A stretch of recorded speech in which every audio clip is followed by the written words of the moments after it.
షాంపూలో conditioners వల్ల ఏమైనా ఉపయోగం ఉంటుందా అంటే ఎస్. కండిషనర్ లేకుండా కొట్టి షాంపూనే వెంట్రుకలు వాష్ చేసినప్పుడు షాంపూ వలన వెంట్రుకల మధ్య భాగంలో ఉన్నటువంటి యొక్క దుమ్ము కావచ్చు, ధూళి, ఈ యొక్క సీబమ్ సెక్రెషన్స్ ఇవన్నీ వెంట్రుకలు వాష్ చేయడం చేత షాంపూతో క్లీన్ అయిపోతాయి. క్లీన్ అయినప్పుడు ఈ యొక్క వెంట్రుకల పై భాగంలో ఉన్నటువంటి క్యూటికుల్ కూడా ఏమవుతుందంటే ఓపెన్ అయిపోతుంటుంది.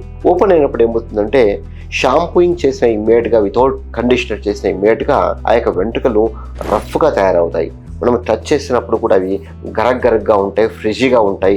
ఆ వలన ఏమవుతుందంటే వాటి యొక్క ఎండ్స్ అనేటువంటివి ఈజీగా బ్రేక్ అయ్యేసి రాలిపోతూ ఉంటాయి.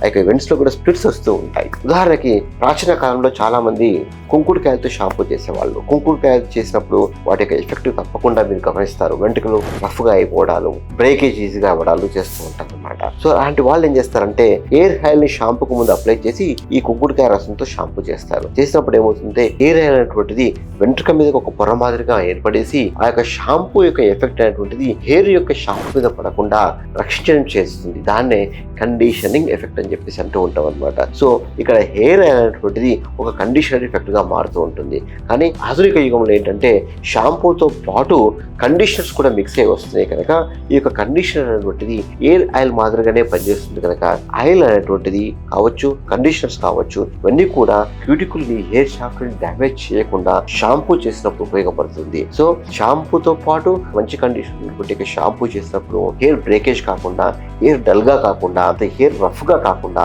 షైనీ ఇండెక్స్ మెయింటైన్ చేస్తూ తలస్నానం చేసిన తర్వాత మెయింటైన్ అయ్యేటువంటి అవకాశాలు అధికంగా ఉంటాయి.